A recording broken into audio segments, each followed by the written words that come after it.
Okay, so HDB has just released some good news for young couples and singles. Okay, so if you are planning to buy a BTO flat, this will affect you. So the main thing here I'm gonna talk about is actually this thing called the deferred income assessment.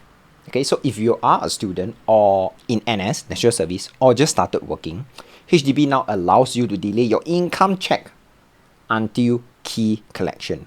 So what does this really mean? Okay, so assume that Mr. Liu is still serving his national service, while Miss Liu is still studying at the local U. So both of them apply for BTO flat today, and by the time they collect the keys 3 years later, both of them would have started earning. Okay, so HDB would then assess their new income, which means theoretically they can actually secure a higher loan and eligible for a bigger flat by then when both of them have started working. Okay, so I'm just going to give you an example similar to what Minister Desmond Lee had mentioned in this article to illustrate a before and after with the change in loan assessment.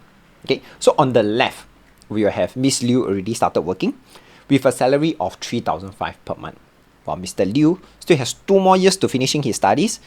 In this scenario, only one person income is accessible.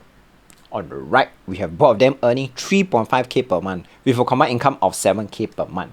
So in this case, 2% income is accessible.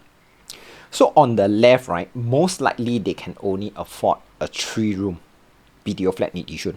While on the right, with a higher accessible income, and because HDB will only assess their income at a much later stage, they can get a bigger loan and may potentially be able to afford a 4 to 5 bedroom BTO flat, and also perhaps in a more prime location also.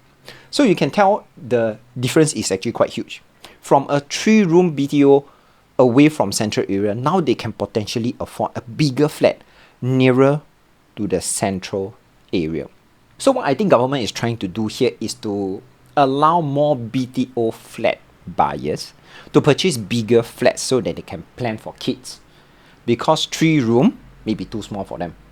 Okay, so food for thought. Whether our future BTO couples plan to have kids while living in a 4 or 5-room BTO flat, slightly bigger flats, okay, this one I don't know. But what I can see that government is trying to increase the chance to increase our birth rate by helping families to settle down earlier. Actually, to be honest, does this really work? I don't know, but I feel that it's worth a shot, like what our government is trying to do and has planned for us lah. Okay, so before I end this video, there's a question I want to ask you. Should you go for a BTO flat or resale flat, since BTO flats, right, the waiting time has shortened to less than 4 years?